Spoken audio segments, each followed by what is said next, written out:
Bonjour, merci de m'accorder de votre temps. Aujourd'hui, je souhaite aborder la nouvelle situation des formateurs consultants.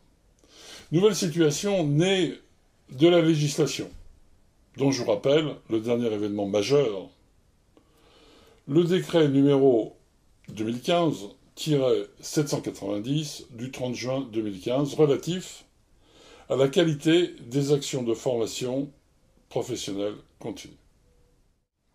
En fait, il s'agit du Code du travail revisité.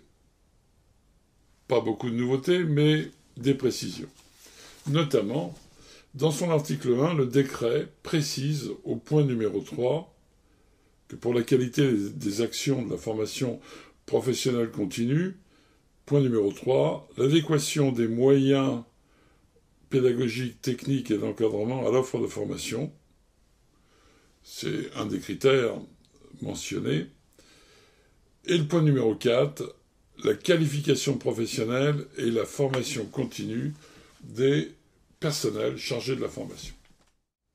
En gros, ça veut dire que si vous ne répondez pas aux exigences du décret, vous ne pourrez pas avoir accès à la formation professionnelle continue, puisque les OPCA vont être chargés de contrôler tout ça. Alors, comme le disait Lucien Mias. Lucien Mias était capitaine du 15 de France en 1958, première équipe française de rugby à aller battre les Springboks chez eux. Et Lucien Mias précisait le vent, la pluie, l'arbitre, les règles, ça fait partie du jeu. Si t'aimes pas ça, faut jouer à autre chose.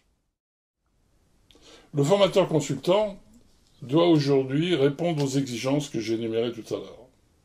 Ainsi, j'ai créé le microcrédit pédagogique qui donne accès aux formateurs consultants à la possibilité de suivre 5 actions de formation et à l'issue de ces actions pouvoir disposer du droit d'usage des contenus et de pouvoir avoir accès également à 14 thèmes de formation ou méthodes pédagogiques. Alors bien sûr la pédagogie, le management, l'organisation, la gestion, et puis aussi la vente, le marketing et le stress.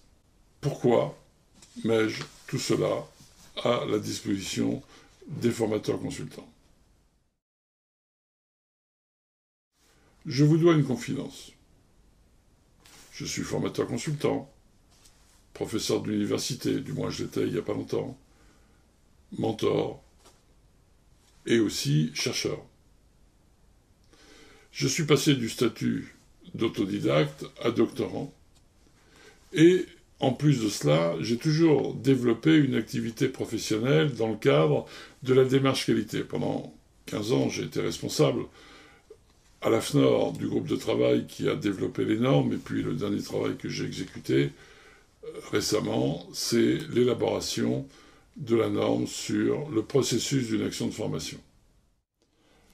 L'avenir du formateur consultant passe aujourd'hui par le moyen pratique pour satisfaire aux exigences du législateur.